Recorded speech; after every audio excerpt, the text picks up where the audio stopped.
Welcome to the 707, a weekly half-hour program produced by KRCB, a service of NorCal Public Media. The 707 features voices and stories from your community, stories that examine art and identity, and stories that show how we are connected to each other. I'm your host, Michelle Marques. The North Bay has its own famous street artist who some people call the Banksy of Sonoma County. I think that's really cute. Like, who would have thought? Okay, I'll take it. Sure. I'll be your Banksy, Sonoma County. That's the voice of the Velvet Bandit, a prolific street artist who is taking me along with her to Sebastopol on a Saturday evening to watch her paste up hand-painted artwork around town on light poles, electrical boxes, and the backs of street signs, all without permission. Yeah, so basically I just drive around and scope out places to paste. Is there a best time of day to go pasting? I think dusk. Dusk is good. But really, like, it's nice to do when there's a big crowd of people. Like, I've pasted in downtown Sausalito before when there's just, like, hundreds of people in the street and no one's paying attention to me. Everyone's on their phones or, like, talking to other people. So they have no reason to look at the weird lady with a paintbrush in her purse. Anonymity is important because what she's doing is not legal. We pull over at a strawberry stand off Highway 12 where she'd pasted her art a while ago. It's looking a bit worse for wear, so she's going to paste a new piece over it, a big strawberry that says, "You are berry loved." We get out of the car and step through the grass and weeds while a chorus of frogs sing to us in the darkness and an occasional car speeds by. In less than 30 seconds, the new art is pasted over the old one. So how did a former lunch lady who's a single mom end up as a street artist? Before we headed out to Sebastopol, the Velvet Bandit invited me to come over to her home for a chat and to check out where she creates her artwork. I've always been an artist and wanted to be an artist when I grow up. I still want to be an artist when I grow up, for the record. Yeah. So what kinds of art did you do when you were little?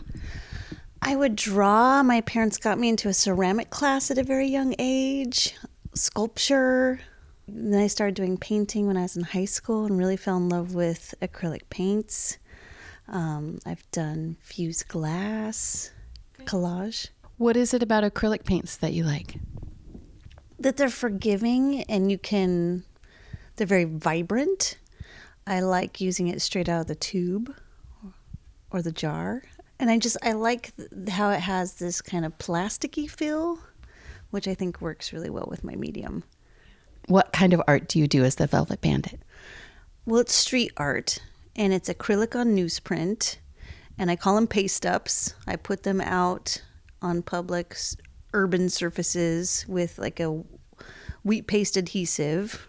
Think like wallpaper paste, something, sticky. It is street art, right? It is what traditionally maybe someone would call a paste-up or a wheat paste art, because it is made in one location and then put up on the streets. You're not actively painting a wall. Yeah, but people think I do, and we'll just let them think that. Okay. Yeah.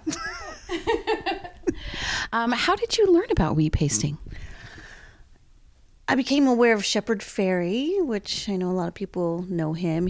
Who is Shepard Fairey? He did the iconic Obama Hope poster that was red and blue, stencilized, but his background is street art and graffiti, and he does wheat pasting. And so when I first saw him do it, I was just really intrigued because I dabbled in collage, and I've always been a fan of street art and graffiti. He does mural paintings too now, but his wheat pastes are all like photocopied, and mine are all hand painted. So that's a lot of work. Why did you decide to hand paint each one of your pieces?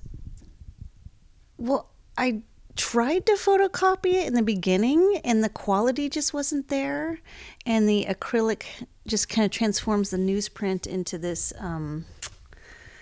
When I started doing it, it was during the pandemic, and I kept thinking that these feel like official documents of the pandemic. They felt very real and regal, and because acrylics kind of have that plasticky thing to them. Where are you making these? And you said you started in the pandemic. I did. I got laid off of my job as a lunch lady. And here it is, March 2020, the world's shutting down. Go buy all the toilet paper you need and stock up on food. All of a sudden, my 2 kids are homeschooled with me. And I'm like, oh my God, I am going to go crazy. So, the only thing I had was like my art supplies to keep me sane. And then I remembered, seeing Shepherd Fairy do wheat pasting. And I've always wanted to try wheat pasting, but just never got around to it. And in fact, I had a pad of newsprint that I bought 10 years prior with the intent to do wheat pasting. And I'd never touched it. It was just sitting on top of actually my refrigerator in the garage, getting really dusty. And then in the pandemic, I'm like, I'm going to get that newsprint down and try some street art. And so the first thing I painted was a toilet paper roll that said, "Let's roll." Just something silly. No, I love it. I love it. Because part of the art that you do, it's not just an image of whatever. You tend to go punny, funny, political, snarky, all different kinds of fun things. But words are a big part of your artwork. For sure. And I always had this idea of like, it'd be really cool to have a mom graffiti gang where we put up like pretty images in the city. And, you see a lot of graffiti and you can't read it, or it's just really kind of crappy. There's some really good stuff too. I think it's all valuable, but I just wanted to create something that might look pretty and kind of elevate these places that we walk by every day. How do people interact with your art? For the most part, in a real positive way, I think. I get a lot of kind messages when people come across it. That always feels good. But sometimes you don't. No, sometimes I get tagged over a lot. What does that mean, to be tagged over? Putting graffiti over my existing street art. So sometimes people don't have a great response to your work. No. And the first time I saw one of my pieces defaced, it really struck me and like it kind of hurt. Like, oh my God. But then I quickly realized that, someone interacted with my art and they felt strongly that they wanted to go up to it and do their thing on it, and how powerful that was. Like, it connected me with this other person. And then, that's just the nature of putting stuff up in the streets anyway, that naturally it's not going to stay pristine forever and ever. Someone's going to come over it, or, city maintenance, whoever, but it's not forever. So how do you deal with the impermanence of your art? Well, when I used to paint, it would take me months or even years. I still have a painting that I've been working on for like 10 years, but it would just take me a really long time to finish it because I got really hung up on being perfect. And with acrylic paints, you can keep layers on top of each other. But with the street art, because these were going up and I didn't know how long they were going to last, I quit being like so perfect with things, that I just wanted to like get the images out and the funny words out and just get the message out, that I wasn't like hung up on all those little details of having it look just so. And it was just very freeing. And like I said, it was in the pandemic, and this was like my therapy. And I got instantly hooked.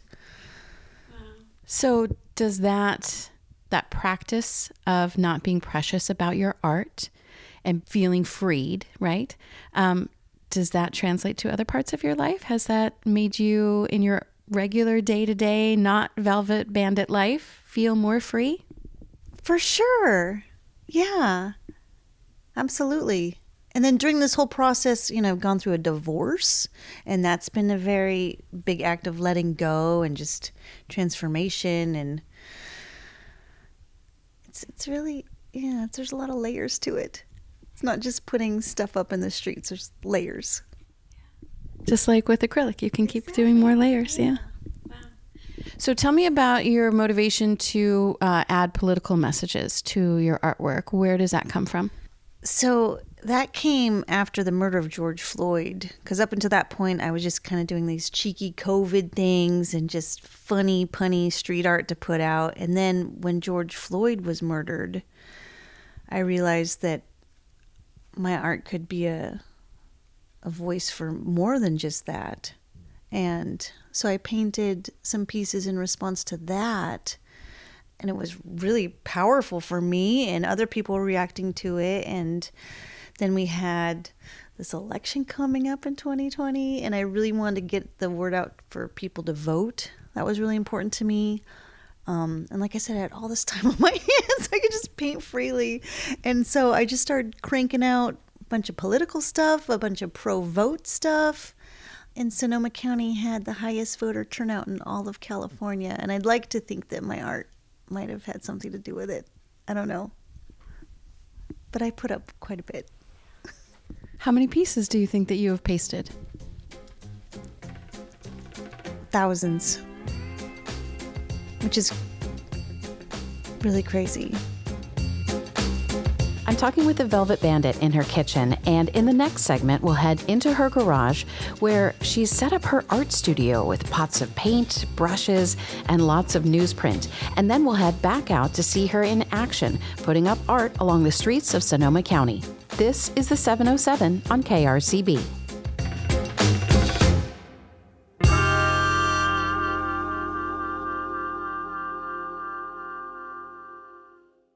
KRCB is Sonoma County's NPR station, featuring the voices, sounds, and culture that make our home unique. From the heartwarming tales of postcards, My grandmother was the founder of Juneteenth in Sonoma County. to the Arts Briefs series shining a spotlight on the incredible youth in the arts scene, Mariachi can express everything that you feel. and farm tales. We live in this beautiful area that allows all forms of success in agriculture. Your stories, your station. KRCB 104.9, Sonoma County's NPR station.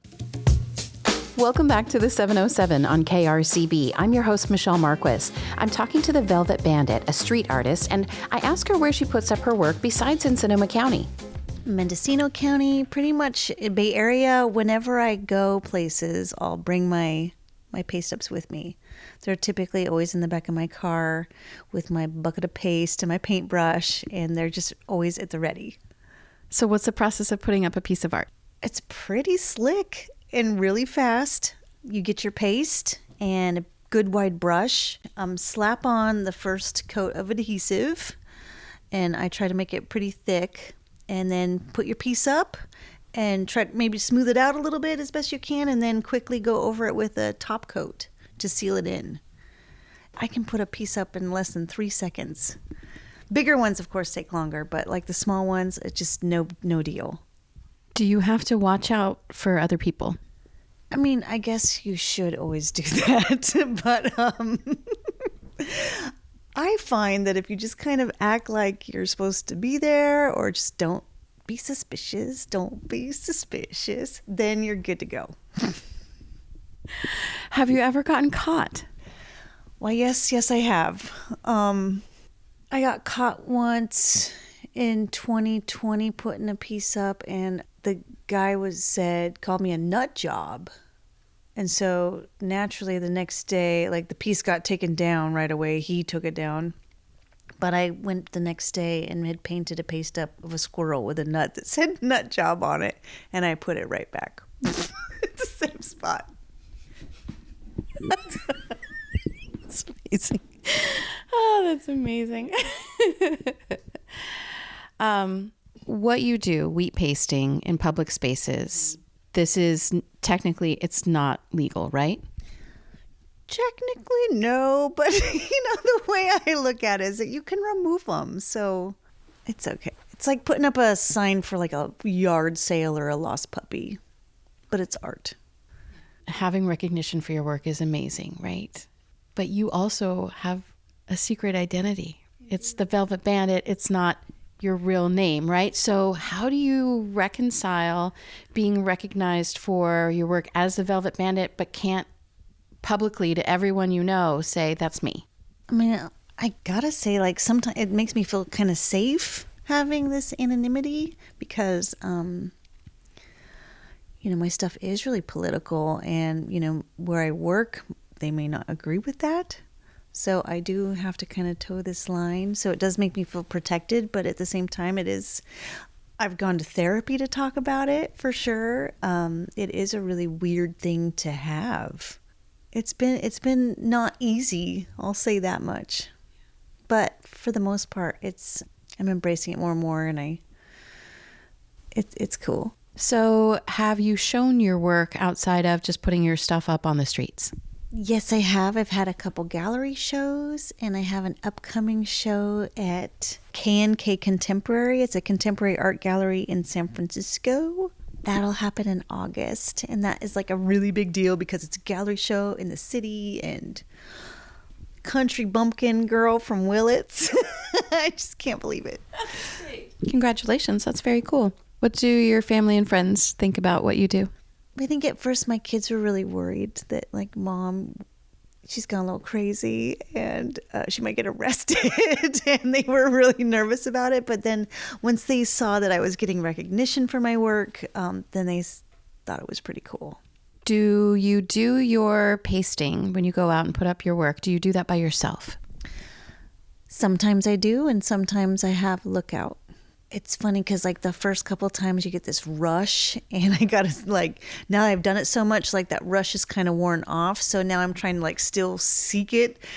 What I do, like, I go out by myself, and that is very, that gets the heart going. And that's very exciting because, you know, I'm just like a middle-aged soccer mom, not soccer mom, but...